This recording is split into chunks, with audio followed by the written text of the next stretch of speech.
Ok, bonjour à tous, bonjour aux amoureux de l'agriculture. Alors, bienvenue encore dans notre chaîne YouTube. Aujourd'hui, nous allons vous parler du greffage DVA.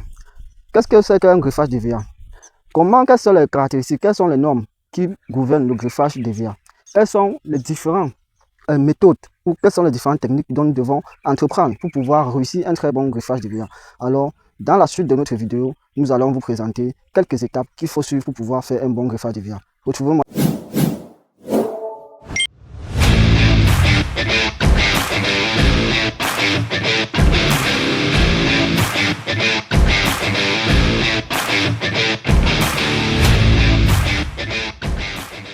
Alors, merci encore de nous retrouver dans cette deuxième partie où nous allons vous parler du greffage DVA.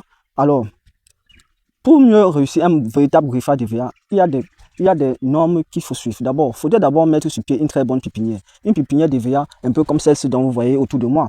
Alors, des plants doivent être entretenus durant minimum 9 à 10 mois. Par exemple, des plants entretenus durant 9 à 10 mois doivent avoir au moins ce diamètre-ci. Un diamètre minimal, au moins de 15 cm de rayon. Vous voyez un peu le diamètre. Alors, ayant une taille maximale, au moins de 2 mètres ou au moins de 1,5 m. Il convient de noter que nous pouvons aussi greffer des diamètres un peu plus petits. Là, ça c'est parce que ça dépend de la technique dont nous allons pouvoir adapter pour pouvoir greffer des diamètres un peu plus petits. Sinon, les diamètres les plus recommandés sont ceux-ci.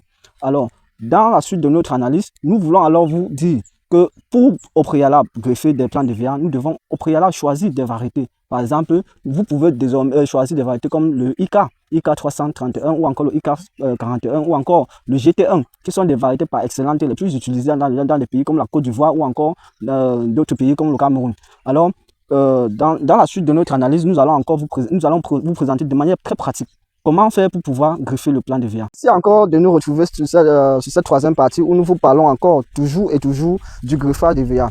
Alors ici, là, nous allons vous parler des caractéristiques. Quelles sont les caractéristiques d'un bon greffon ou encore d'un bois de greffe?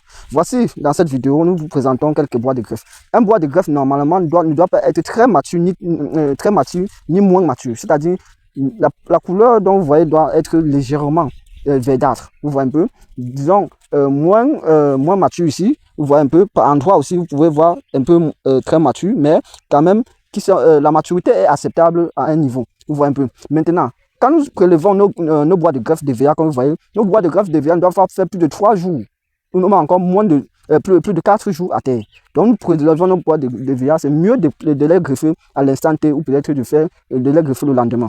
Alors, qu'est-ce qu'il faut pour pouvoir greffer notre DVA? Alors, nous avons besoin de ceci. Ça, c'est un couteau. Ou encore, nous pouvons appeler ça une lame dont nous avons adapté une manche en bois dessus. Cette lame va nous servir de greffoir pour pouvoir couper non seulement le greffon, mais couper aussi, faire des fentes sur le porte-greffe en question. Maintenant, nous avons aussi besoin de ceci. Ça, c'est ce que nous appelons une gaine d'attache. Voilà, nous sommes arrivés au moment crucial où nous allons vous démontrer comment pratiquer votre greffage DVA. Alors, quand vos différents éléments sont déjà réunis, voici ce que vous faites. Première des choses, nous devons d'abord faire la ligature. Nous devons d'abord tracer le porte-greffe DVA.